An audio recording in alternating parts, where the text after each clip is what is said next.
Welcome to the podcast of MotorWeek, television's original automotive magazine. MotorWeek is made possible by Lucas Oil, TireRack.com, and RockAuto.com. Here's your MotorWeek podcast host, John Davis. Thank you, Alec Webb, and welcome everyone to MotorWeek podcast number 272. I am John Davis, and joining me today are Brian Robinson, Greg Carlos, and Jessica Ray from MotorWeek, and our special guest, our online auto parts expert, Tom Taylor. Tom, welcome to the podcast. Thanks for having me, John. And because of you, Tom, we're going to cover some topics that we might normally not do on a podcast, but I think are particularly timely because we are right now at the middle of the coldest time of the winter. And we're going to get through those. Then we'll come circle back around and hit what's new at the Chicago Auto Show that I'm just back from. And we've got a lightning round and all the regular features of our podcast. But Tom, we are experiencing here in the East probably one of the coldest stretches of winter weather that we've had in the last several years. I'm curious, from your point of view and online parts, do you see spikes in different parts during extremely cold weather other than something obvious like a battery?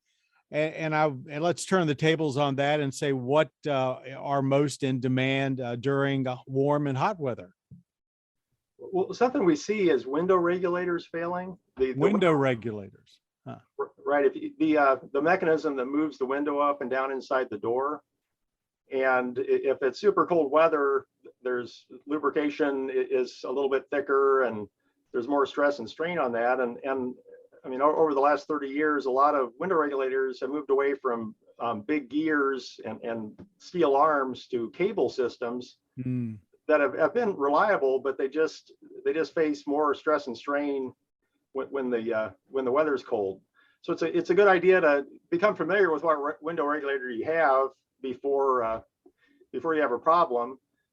If the model's been around for a few years, the window regulator hasn't changed, and you can see what the replacement ones looks like. And then just think about almost all the cars now have electric windows. Maybe don't push that electric window button unless you have to until the car's warmed up and the window regulator frees up. That's very good advice. I mean, I've faced that with a couple of cars, and when I've gone in to try and repair them, it's usually some plastic or nylon fitting or something that has fractured. Right. Yeah, you just think about it. With the super cold weather, everything just is under stress and strain. And I remember when I was courting my wife, she took me up to meet her family in northern Minnesota, and her car, it was 40 below without wind chill, and her car, just the warning chime for fasten your seatbelt just groaned periodically just as we were driving down the road. It was like, get me out of here. Anybody else ever had a situation like that? No, well, I was going to comment on just the fact that like how pretty much across the board, every car feature from the engine to, interior features has gotten more reliable. But it seems like with the whole window issue, like we were just talking about, is like always popped up since the dawn of electric windows. It just seems like, is it really like that intricate of a mechanism that like we just can't get it right? Or like, is there like a lack of interest in getting it right from the manufacturer? Or is it just, I mean, we're always going to have to live with windows that break, or a window operation that breaks? Well, no, they work really well. It's just, if the window's frozen in place with ice and with the old crank handles, you can kind of get a feel, oh, I better not put my shoulder into this because I'm going to break something. But with the window, if you got a super strong electric motor, then that'll break something. And if the mechanism's stronger than the motor will break. So yeah, you just don't ever want to be struggling against ice and a window that's frozen closed. And something I see a lot especially on the electric cars, the Mach-E and the Teslas and the new Jaguar, is the electric door handles. And I don't have any personal experience with those, but I would keep that in the garage in the winter, because having that struggle to pop out when the car's coated in ice. I just don't know how that would work. Porsche had a specific feature. I don't know if it's across the board on their Taycan, but for that situation, when it's covered in ice, the door to the charger will actually, it won't open. It'll just move so that it'll break the ice before it attempts to actually open. Well, that's really cool. Leave it to Porsche. I've heard there aren't too many models that have door handles like that. It's very specific, but I have heard that people who own Teslas in very cold environments, like those who are up in Canada, have had issues with that. And every now and again, when we do test one of them, it's something that's always in the back of my mind. With the Mercedes S-Class, you have to walk up to the door handle and the door handle will pop out. And it's a really cool feature, but that does make me worry, not so much here in the mid-Atlantic, but yeah, if you're in a place where it's really, really cold, that seems like something so simple that would fail, just to be able to get into your car. Yeah, I haven't had so much problem with stuff breaking, but just all the safety systems that are now camera based and everything, just the winter kind of like defeats all of them, whether it's the salt from the road or just a dusting of snow or frost. Anything, Or the you sun. constantly get the sun, you constantly get warnings that they're not working. And they're very frustrating in cold winter. What about hot, Tom? And we all wish that would come sooner rather than later, but August rolls around and you see a lot of cars on the side of the road. Yes, something that's actually gotten better is the batteries. The absorbed glass mat batteries are less susceptible to heat. It used to be if you lived in the really hot part of the country, you would have a battery that had more electrolyte and compared to lead, specifically for heat, and that's become less necessary because these new AGM batteries are so good. But they do, with more and more electric features, power steering becoming electric, that sort of thing, there's more and more load on the battery. So you want to, cold cranking amps are important for the winter, and reserve capacity is the data you want to look at for the summer, because that'll tell you, with all the accessories running, with it hot, can the battery keep up? Is that reserve capacity, is that normally information available? That's kind of new. We always talk about cold cranking amps, but what about the reserve capacity number? What should we be looking for? Yeah, it should be there listed with the cold cranking amps. It's become a standard number. Is it the higher the better? Yep. Yeah, it means in worst case, if your alternator stopped recharging the battery, how long do you have to get the car off the road and before the battery can no longer keep things running? Having limped along with a dead alternator a couple times, that's good information. We're also seeing, of course, right now, a tremendous spike in gas prices. And as we're recording this podcast, they seem to be going up with no particular end in sight. And I just got out of this morning a Nissan Pathfinder, and it's like a lot of the new vehicles, particularly Fords, that has a capless gas filler. And so as gas prices go up, people say, gee, does that mean it's going to be easier for someone to pilfer the gas? Is there some way to prevent somebody from getting in? Yeah, most of them have some sort of door that latches, but the thieves seem to be able to bypass those pretty easily. I'm not sure how, with credit cards or some magic thievery. But the original equipment manufacturers and aftermarket manufacturers have made locking gas caps for a lot of those, especially the Fords, that ingenious ways to have a plug that fits down inside the cap, down inside the filler tube, and then has little arms that go out to lock it in place, or on the outside of the filler tube, there's little, you turn the key and little arms push in to keep the locking cap from coming off. And they're relatively inexpensive, not any more than not much more than a regular old gas cap used to cost. And you're not only keeping out thieves, but it's another barrier to dirt. inside the filler tube, there's sturdy flaps to keep out dirt, but if the filler tube opening itself is exposed to dirt, then you're pushing that dirt in when you push the nozzle from the gas pump in to fill your tank. So yeah, it's just an inexpensive little bit more insurance to keep out thieves and dirt or dirty thieves.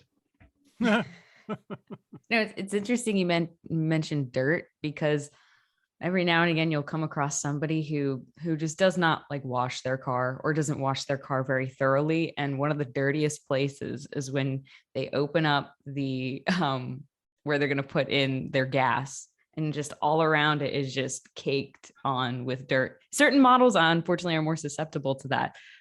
So that's certainly really good advice. What does everybody think about the capless gas fillers? I've heard both sides. Some people absolutely love them and wonder why everybody doesn't use them, and others say, gee, it just seems like the automaker is getting cheap and one more part they can save. I mean, we don't get, apparently I can't talk this morning. Excuse me. Now that I have my voice back. Yeah, we don't really get to keep these cars a long time. And I personally don't have a car that has a capless filler. But I do like it because of, I fill up quite a few cars with gas during the week. It's just one less step. So, I mean, call me lazy, but I don't see it from my point of view. I don't see a lot of downside to the capless tanks. So I'd be happy to field some opposing viewpoints. That means it's time for you, Mr. Robinson. I have no opinion either way, really. Cap, no cap. As long as I can afford to put fuel in there, I'm all right. Jessica. I mean, I think I have to agree a little bit with Greg, mostly because one of my least favorite parts about getting gas in a plethora of different vehicles is when you take off the gas cap and trying to figure out where to like pluck it to like hold it for a second. I don't know whether I'm just. I'll just let it fall and hit the body. Who cares? Greg, don't admit that. I think the sarcasm I thought was pretty thick. But. Tom, do you have an opinion? I mean, do those capless fillers, are they causing any issues? No, I don't think so anymore. I personally drive old cars. I kind of let things like prove themselves for 10 or 20 years before I ease myself into it. But I've had lots of rent-a-cars with them, and yeah, it's kind of fun to experience. Just no cap, just shove it in there. And I think the initial ones, the dirt was even more of a problem because the doors, the body colored doors weren't sealed at all, but they've added more like weather stripping around the doors. So yeah, I think they've improved over the years for keeping stuff out. Let's circle back up to winter issues again, because I don't see how we can have any kind of a discussion without talking about the change in where batteries are placed in cars today. I mean, typically you need a battery, you pop the hood, you take off a couple of bolts, you loosen the cables, you drop another battery in, and you're set to go. But more and more, you open the hood, and because of weight or just whatever, the battery's not there. It's inside the car under the seat, it's in the trunk, it's somewhere, which means it's more of a pain in the neck to change.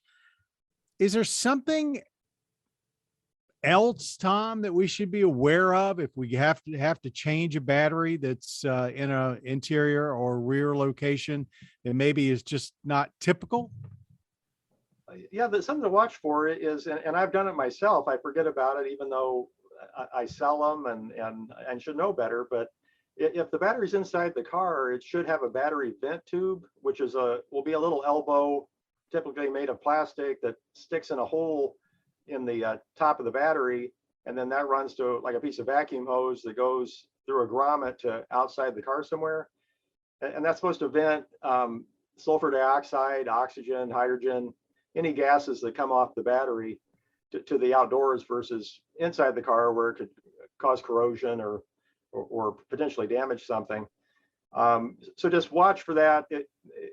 Sometimes you've taken all the bolts off, the straps, whatever's holding the battery in the car, and you're like, oh, I'm done, and just pull that battery out, and it's, oops, I just broke off a little plastic fitting I didn't have to. Luckily, I was having a late model Challenger, and I pulled out the battery with forgetting the vent hose, but luckily it just popped out on its own, and I said, oh, I meant to do that, versus oops, I broke something. But not all batteries have that vent hole. Yeah, most of them do. You look closely at the right or left side, or on both ends, there'll be a little hole along the top edge, vertical edge of the battery, and there'll be a plug in one of those holes. And what you do is whichever end your vent tube plugs into, you stick it in there, and then you put the plug in the other end. So you might need to switch the plug around, but yeah, I bet you have them. You just never noticed. Never noticed at all. Anybody else had an experience with that? I think I've done one battery in the back change in my entire life. Yeah, my NA Miata had it. Yeah, come to think of it, that was probably my case too. Well, I was at a press event recently, and a lot of times they'll have the sort of the chassis and a lot of the powertrain components just kind of sitting there for us to see, a perspective that buyers don't really get to see. And it was for the new Tundra and their hybrid powertrain. And so in, I guess, whatever configuration, however they decided to format this powertrain, that I did, one of the big things I noticed was that the 12-volt battery was all the way at the back. And I mean, I just thought it was interesting because it's not something that people really ever think about. Especially in a pickup truck. Yes. Yeah. So it's somewhere in the bed. That's how you have to replace the 12-volt there. Brian, anything to add? The only trunk mounted battery issue I've had, we had a Corvette at a track one time, and I was driving around the track and it kept cutting off, like literally just shutting down and then firing back. And like after a while, we finally figured out that it was the negative battery cable on the battery kept literally coming off, getting detached and then coming back on. But that had nothing to do with it being in the trunk. It just wasn't put on properly. I was thinking about that day too. That was kept happening in the Nürburgring style carousel too. We used to get, and I don't know if we do anymore, we used to get comments when rear mounted batteries became more prevalent. People would open their hood because they needed a jump start and they didn't know what to do. But they, hadn't read the owner's manual. They didn't know there were connections up there or anything else. I can't say that we do that anymore, but of course that lends to the whole thing about jump starting not being really that good an idea anyway. But it does make you wonder whether or not manufacturers are not causing more problems by putting the batteries remotely from the engine. But have you seen anything, Tom, that would indicate that remote placement is a negative? No, not really. And it seems to be a healthier environment for the battery in general, because batteries are sensitive to heat and cold. And so if it's in the interior with you, it's not as hot or cold. Well, there you got it from our online parts expert, Tom Taylor, and always good advice. And we love having you on our podcast because you always bring up topics that we just don't normally cover in the course of MotorWeek. So that's great. And we want you to stick around and partake in the rest of the podcast. I'm going to start the next section just by saying I just got back from the Chicago Auto Show, which, while not the first big auto show since the pandemic, there was one in LA last fall. It's the first one that I had personally attended. And I really didn't know what to expect. We knew that there wasn't going to be a huge amount of news at the show, but there would be some. And actually, there was more than I expected. There were a couple of hundred members of the automotive press. It was a decent turnout.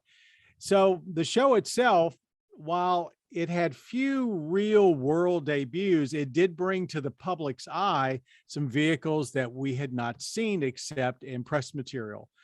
Probably the most important one was the Toyota Sequoia.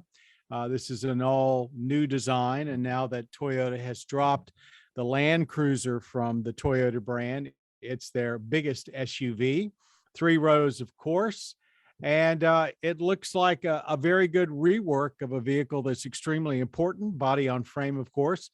Anybody have any impressions? You've seen all the press material on the Sequoia. I got to sit in it. I went to the actual reveal of it. Yeah.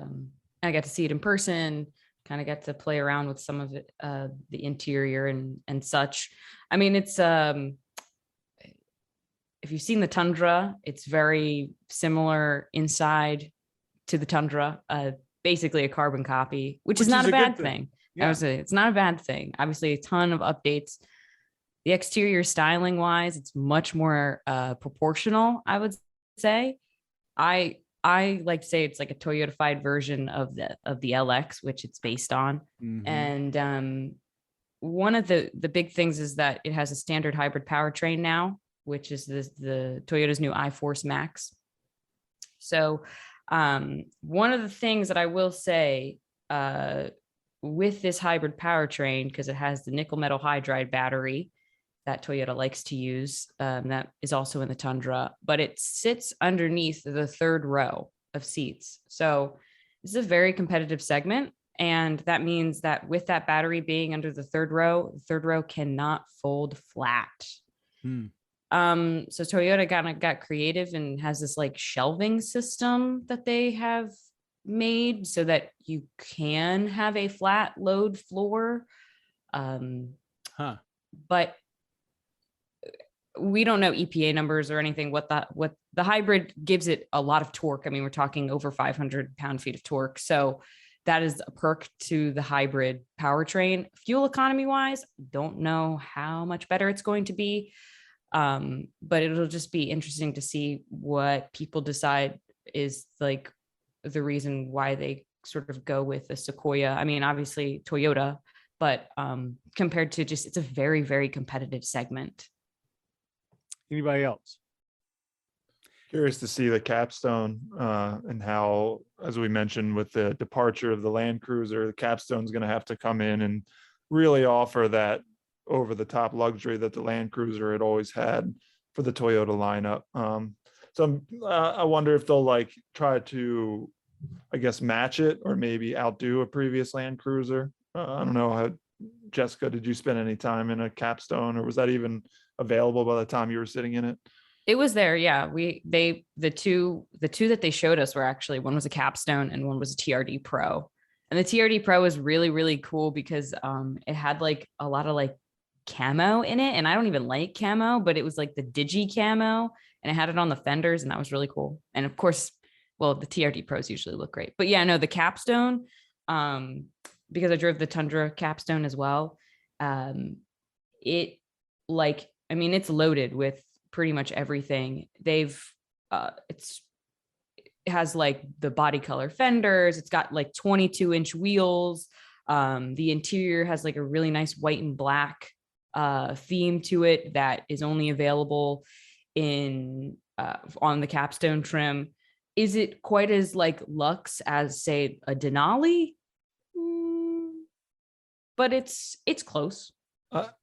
I'm looking at these trim levels for the Tundra, and it just how far we've come with pickup trucks. Yeah. We're talking about limited, which, 20 years ago, you're like, oh, wow, that's fancy. And then you go up to platinum and you're like, oh man, well, that's really fancy. Then there's 1794 edition, which was debuted on the last Tundra, which we're like, oh man, well, that's got to be something big. And now we have capstone. That's like 4 luxury trims. Yeah. Hey, Brian Robinson, I've got a question for you.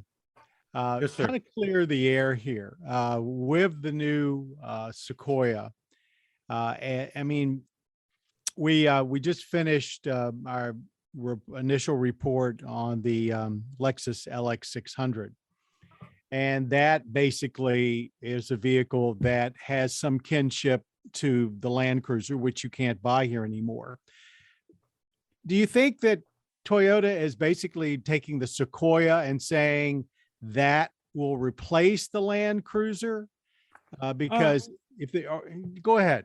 Yeah, perhaps. I mean, the Land Cruiser was such limited sales. I mean, the people that were really into that, they've kind of moved on. I think that was a very limited sales numbers. That appeal, really. I mean, I think they're just driving those people more to Lexus than trying to replace it with the Sequoia.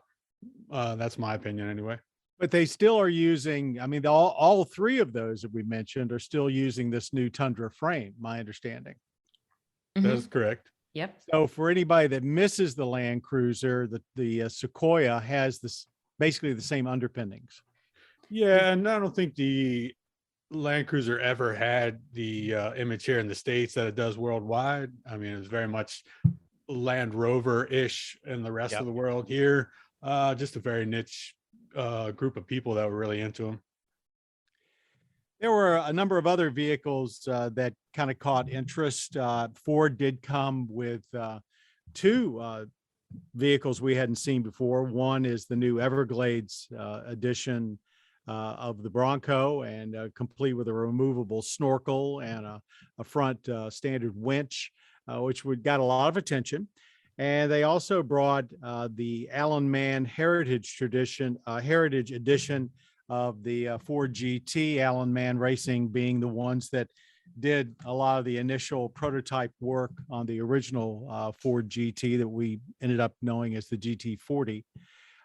They were nice. They were very interesting vehicles and got a lot of attention. But I have to say the one that I think I spent the most time at was another one that we had seen in press materials, but not in public. And that's the BMW iX M60. It's the first time they've applied the M Performance badge to an all-electric that I'm aware of.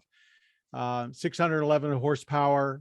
But, when they showed it, and I'll open up if anyone else has comments, it's a pretty good looking vehicle. I mean, I think it looks like a BMW X5 on steroids, if you will.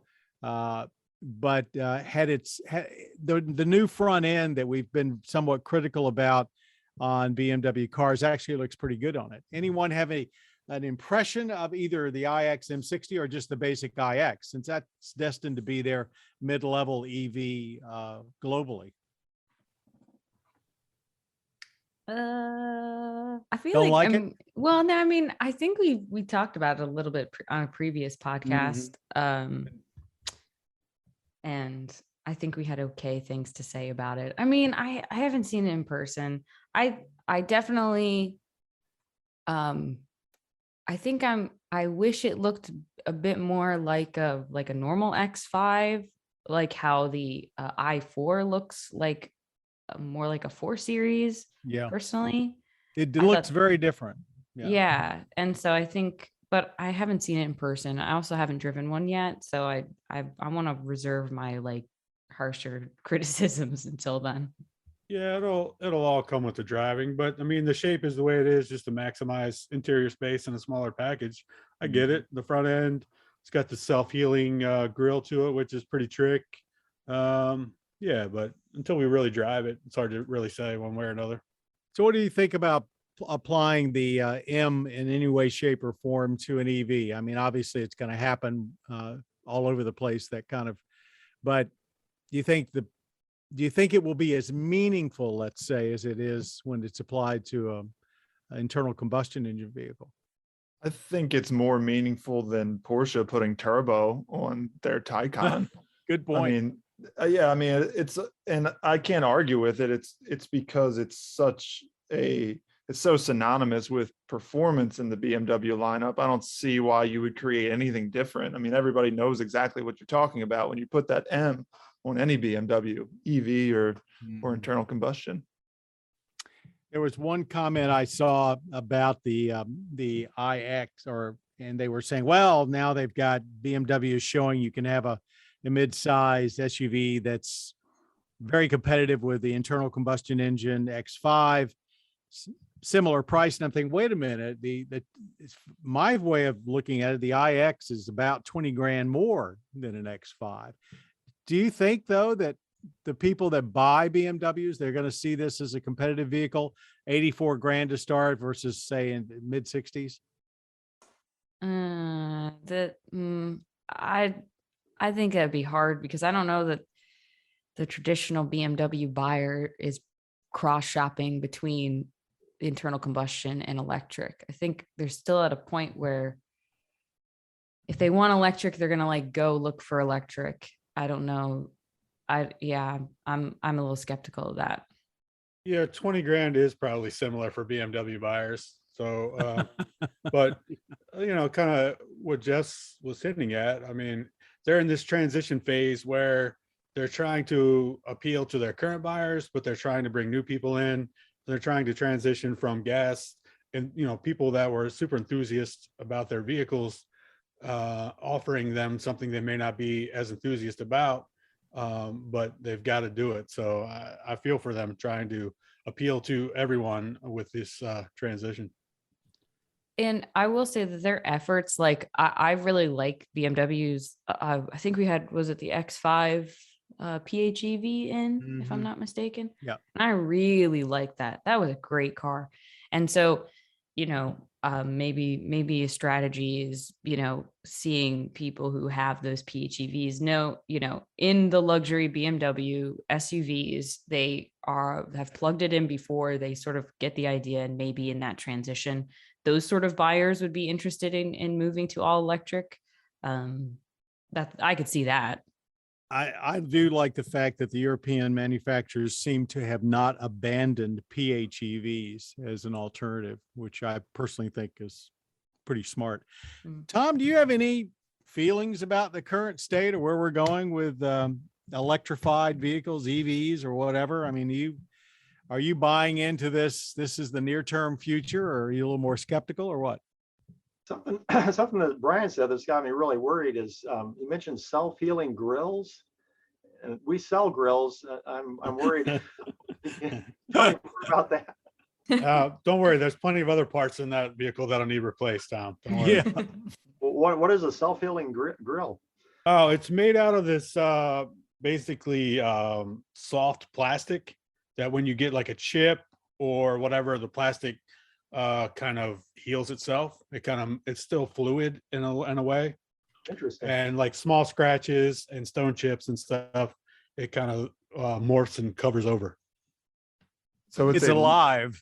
I actually thought it was just another like marketing term for the design of it. So it's like an actual self-healing grill.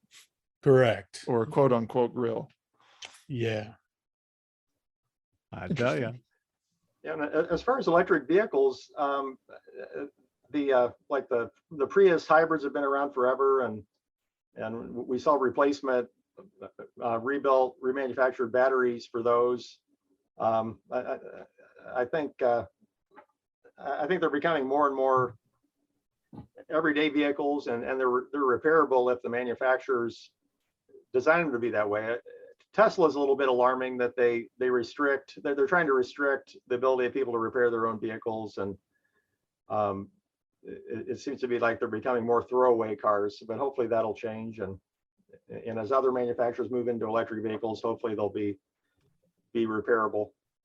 Well, we do get that kind of inquiry a lot. What's going to happen when these batteries and I'm not talking about a Prius, but where the entire chassis is basically a battery holder, 100,000 miles, they're degraded. What are we going to do then? Or are the cars going to be throwaway? Will they even be fixable? I think the electric vehicles are ideal for people or businesses that drive the heck out of them in a short amount of time. The problem is if you only drive your car 5,000 miles a year or something and plan on keeping it 30 years, the battery is going to be likely it'll be shot in 10 years, no matter how many miles you put on it. So yeah, figuring in the costs of, if you put 200,000 miles on it and it needs a new engine and transmission, then that's the same or more than replacing the battery. But if you just haven't put many miles on it, it's just been sitting. It's not like a gas powered car where you can go out and change the oil and start driving again, no matter how long it's been sitting. You know, in a way, it sounds like that they keep talking about sustainability. Maybe this is a negative in that aspect. Well, it's actually funny you mentioned that, John, because and it's kind of going off what Tom said, you know, people are going to have to replace their batteries in an electric car, just like you get to a point in that sometimes you have to replace an engine in a transmission in an internal combustion vehicle. Batteries can be recycled. I mean, that's sustainable right there. Very We good always point. need batteries for everything. We've done quite a few segments on our show talking about different shops and initiatives in which people have been taking EV batteries and recycling them, or even if you have a hybrid and you need a replacement battery, there are shops out there that specialize in that as well. So I think people kind of I don't know whether or not they suddenly just care about the environment when it comes to EVs and not like every single like junker that's sitting in a junkyard right now that nobody seemed to care about for the last like 30 years. But all of a sudden we care about like batteries ending up in landfills. So I mean, it's certainly not a zero sum game, but there definitely seems to be, it seems to be a little bit better at least. And well, we've talked about VinFast before, but I think they are sort of on the right track with the whole idea of like you're sort of like leasing your battery, and they have like whatever their warranties. Yeah, you lease the battery, you pay for it. So ideally, maybe 7 years down the line when the degradation is bad, 7-10 years down the line when like it's degraded to a certain amount, they come in and they swap it. And that to me seems like the most sustainable thing. You don't have to junk an entire vehicle. But that's my 2 cents. I think that's a very good point. And, you know, there are a number of electric utilities that have been even looking at some kind of a program where you would buy or lease an electric vehicle through them, and they would be responsible for that. And the whole junkyard or salvage yard thing raises another issue. You know, supposedly the modern automobile as we know it today is 95% recyclable, and it makes you wonder why you still see so many Hulks sitting everywhere inside the road. Yeah. Let's continue our discussion, and a lot of it has been about batteries and EVs, but take it to the Super Bowl. I assume just about everybody in the world either watched it or knows about it, and many of them just watched the commercials. And this year's big game saw, as typical, plenty auto-related commercials. More and more of them were towards the electric vehicle side of the ledger. So let's put everybody on the spot. Did everybody have a favorite? Greg, let's start with you. A favorite commercial, automotive commercial from the Super Bowl? No, I actually had to go back and watch some because I just really didn't pay a ton of attention to them at the time. I don't know why, but I got to say Maybe my they weren't that good. Yeah, you know, I don't know. I don't want to be negative like that. I mean, I certainly will, but I'll try not to. That's my job, Greg. Come on, man. Don't whip out on us, Greg. The one that did jump out to me on as through some internet searching was the Chevy Silverado one with the guy with his cat. It's pretty funny. I always love a funny commercial, and I guess was it Hyundai or Kia who used Jason Bateman? I think it's Hyundai. And he's naturally funny on his own, but I thought Chevy's was a little more clever with how this dude has a cat that's like doing all these dog things. Yeah. And then as it's rescuing somebody from an avalanche or whatever it was, the guy's like, "That's amazing." And of course the owner's like, "Oh yeah, it's the new Silverado Trail Boss." And the guy's like, "No, your dog or your cat." And he's like, "Hasn't anybody seen a cat before?" So I thought that was a little more clever. I kind of thought they would have done that with like the Silverado EV instead of the Trail Boss, but you know, whatever. I do want to say one note, referring to the whole Hyundai Kia thing. They were big on their EVs, the Hyundai Ioniq and the Kia EV6. I saw an Ioniq in the wild, and while I liked it, I didn't like it as much as I thought I would. And I actually think I like the EV6 better now, which is a flip from my original stance. So Well, what color? I wanted to put that out there. What color was the Ioniq 5? It was silver. It was like that. So, Yeah. you know, the DeLorean-esque silver Right. look to it. Maddie. Yeah. Yeah.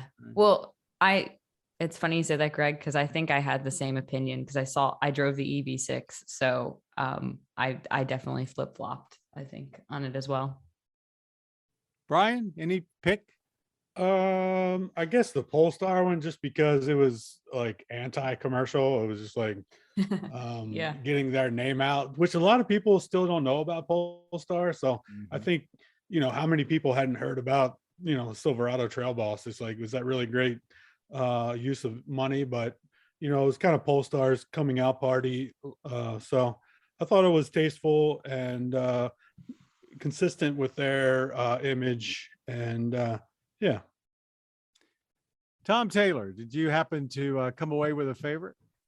Yeah, I did. It was another Chevy Silverado commercial, and it was a lady driving through down the freeway, looking at the signs. It looked like she was going between New Jersey and New York, and you saw scenery like the Statue of Liberty and various bridges. So it was the driving that I think most people are stressed out the most about doing, especially if it's a city they're not familiar with. That they showed scary things like toll pass signs, and if it's an area you're not familiar with, you're like, crap, do I have the right pass in my car, or am I going to get a bill in the mail? And so anyway, it was a realistic drive, but and a potentially stressful drive, but with pretty scenery, and she wasn't stuck in traffic jams. And a beautiful truck, and she seemed a beautiful actress, but like a realistic looking person, competent. And she drives through all these, navigates through all these the right exit ramps and the toll stuff, and she gets to her destination, which is just a regular looking street somewhere. And you don't really even know that the vehicle is electric until that point. At least I didn't. And then she plugs the vehicle in, and it's not, oh, you had to go out of your way to find a plug. It's just, hey, just on the side of this normal looking road, a normal looking person. I thought it was really good, because especially a lot of the other commercials, not just cars in the Super Bowl, but it's all this computer generated graphic stuff with people flying through the air. And I think that's the last thing you want to do with electric cars, where if people are still thinking they're toys, or you have one of those for going to the golf course. But when you really want to go to a big scary city and take the right exit ramp and get your toll stuff right, you take your truck.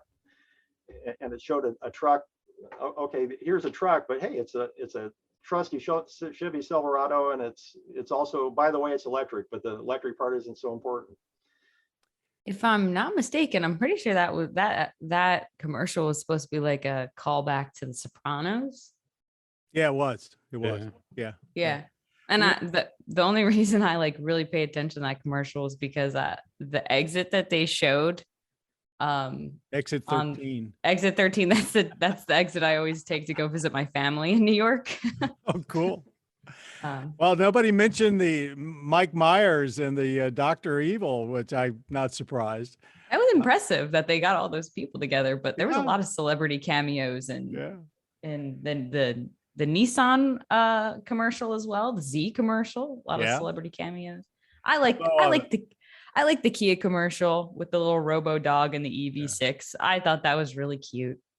I was watching the Super Bowl with a friend of mine who works at a Nissan dealership, and he was saying, you didn't really know what the Z was. It came shooting out of the screen, but there wasn't anything there to really tell you what you were looking at. Well, what was the car they showed at the end? They showed the Z, like most of the commercial. Then there was some sort of, was that an electric vehicle that people got? Oh, the Aria. Yeah. Needless to say, my friend doesn't think Nissan's marketing is very good. Well, thanks. That was a cool wrap up. We have a viewer question, or I should say it's probably an internet question. It's from Joan. And this kind of is not a question that we get this question. It's not an unusual question. Are there any vehicles without touchscreens these days? I don't want to take my eyes off the road to look at one. There was a vehicle still being sold in Canada, and it was a Nissan, but I think that's gone. Anybody come up with anything? Used cars. Used cars.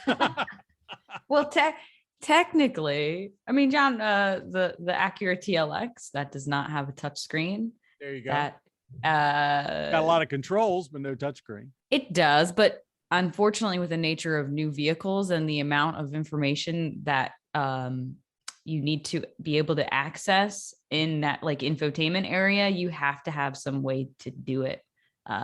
Also, Mazda. I don't know if it's all Mazdas, but They've stuck with the non-touchscreen for a long time. Well, it's a touchscreen when you're not driving. But then Yeah. once you drive, then you have to use the controller. Mhm. That's But I was right. gonna Very good, Greg. Very good, Brian. a lot of the high-end European stuff, they don't want you to soil the vehicle with your fingerprints. So they don't have touch screens. But I mean, anything that has a touchscreen generally has voice command as well. So you can speak everything to action. You don't have to actually look at the touchscreen if you don't want to. Yeah, and I mean, let's be honest. You were taking your eyes off the road to change the radio when there was a dial, or change the climate when everything was knobs and dials. Don't insult a fan. Well, no, I mean, I'm just, I don't mean to. I'm just trying to be realistic and stick up for new technology as somebody who does like new technology. I mean, yeah, like you certainly had to do that in the past. And like Robinson said, I mean, we're trying to remedy it. It's not so much the physical act of touching the screen always. It's just the amount of information that's on it and the compulsion that our phones and everything else have kind of put in us to feel like we have to touch things or do things or look at things. So yeah, and on that point, I do agree with her. I think it can be very distracting, but it's it's something that I think is at least being addressed now with voice commands. And there's always like the memory functions, and either for radio stations, whatever it is, there's usually just like a one button that you can push to go to your favorite station. yeah. Anything from your end of the point?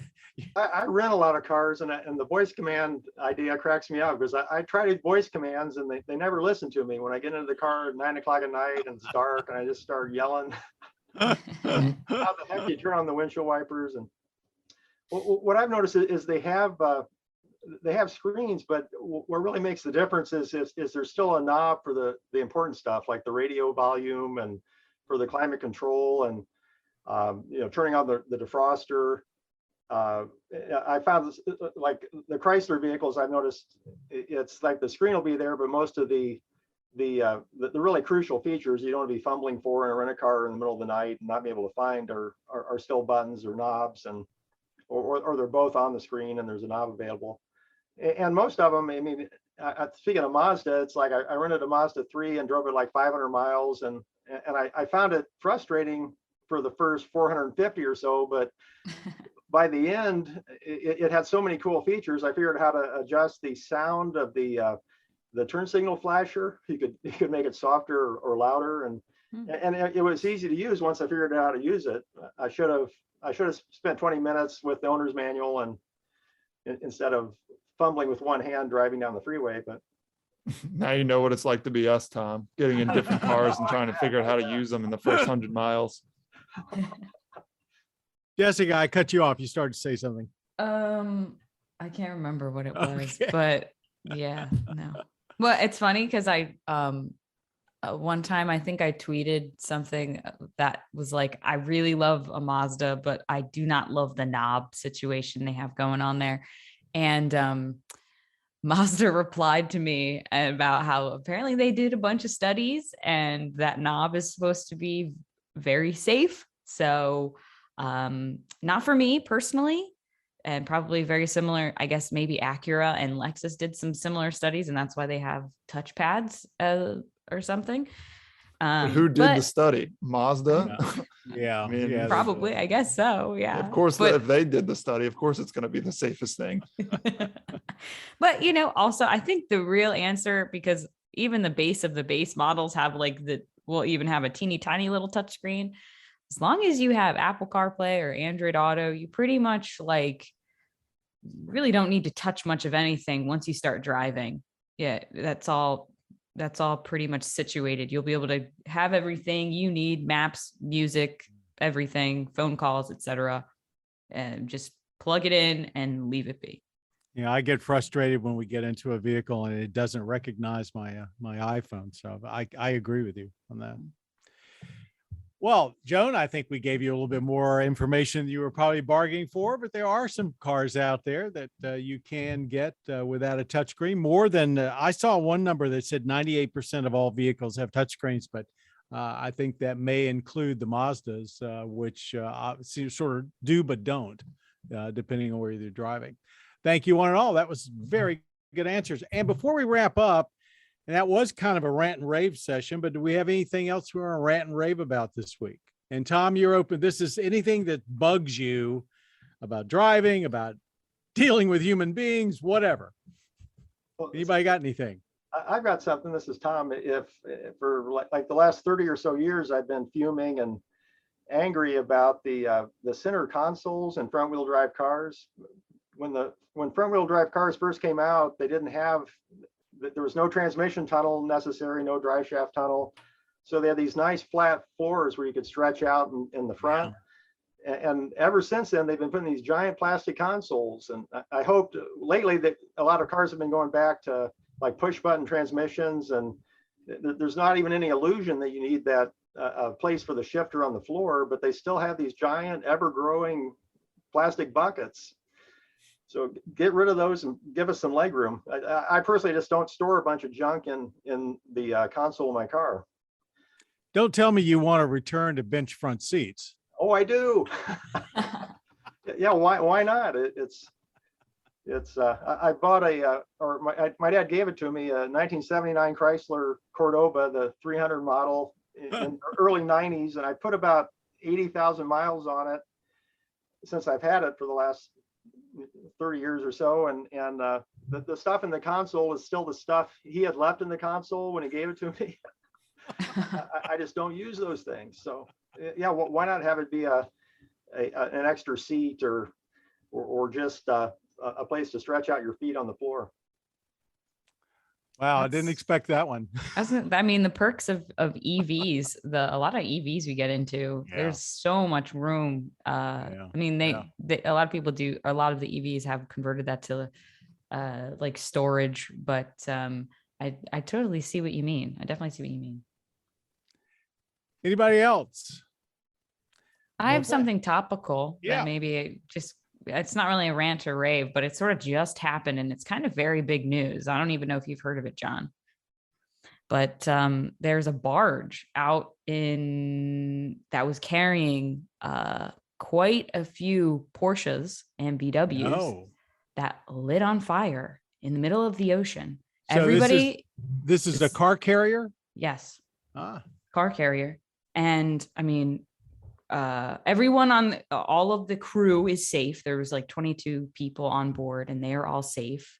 But I don't know exactly how many vehicles were on that car carrier, but I think of all of the Porsche allocations that were sitting on there that are gone. Post. Yeah, I just got an email that my GT3 with touring package. You beat me to it. 6 months. It's like, what is going on? But that similar happened with the Volvo ship not too long ago. That one actually sunk, I think. Yeah. Right? Yeah. And it's like supply chain issues. That it's like already, supply chain issues, and then a car carrier goes on fire in the middle of the ocean. I mean, that just sucks. That brings up a real quick question for Tom. Are you experiencing supply chain and chip issues in the inventory of parts? Yeah, luckily we sell a bunch of different brands, so it's often if one brand is not available, we have others. But there's been early on in the pandemic, there was a lot of selling out of accessory sort of parts that people had time and money to put accessories on their trucks or cars. So that sort of made sense. Those were selling out, but now it's more random. It's like exhaust manifold bolts for a specific Chrysler engine. It's like, why is there suddenly a surge in demand for those? And so the demand's kind of unpredictable, and also supply. where are the parts coming from? Are there subcomponents that they can't get, or the whole part they can't get? So yeah, it's definitely been hit or miss. I mean, I think it's like everything. I noticed around where I live, saltine crackers are currently not available in the grocery stores. You know, Why? You wonder why. Who knows? So. Well, I want to thank everybody for participating on our podcast today, number 272. Thanks, Tom Taylor, our online auto parts expert. Always great to have you with us. Our digital producer, Jessica Ray, our Over the Edge reporter, Greg Carlos, and our two-wheeling reporter, Brian Robinson. And back at home base, thanks to our audio engineer, Jim Bigwood. Jessica, thanks very much for producing this podcast, and our podcast creator, Bob Mixter. And I hope you'll join us again in a couple of weeks for another new podcast. And by the way, for more Motor Week, be sure to check out our website at motorweek.org. All the latest news and links to all of our latest features. Also, you can hop on over to youtube.com/MotorWeek for just about everything we've done visually for the last 10 years. If you are on our motorweek.org website and you wonder where you can watch the entire Motor Week show, at the upper right, it says about the show. Pull that tab down, put in your zip code, and you can find which public TV station in your neck of the woods carries us and what time. If you're on cable, look for us on MAV TV and go to mavtv.com for their schedule and their streaming situation. PBS Living, part of the Prime service. We're also on that, or you can just go to pbs.org/MotorWeek and watch the latest episodes. Basically, if you've got a screen, you can find us and watch Motor Week. Thanks one and all, and thank you out there for being a part of Motor Week. You've been listening to the podcast of MotorWeek, television's original automotive magazine. MotorWeek is made possible by Lucas Oil, TireRack.com, and RockAuto.com. For additional information on podcasts, videos, and showtimes, visit our website at motorweek.org. And watch MotorWeek, television's longest-running automotive magazine series each week on your local PBS station.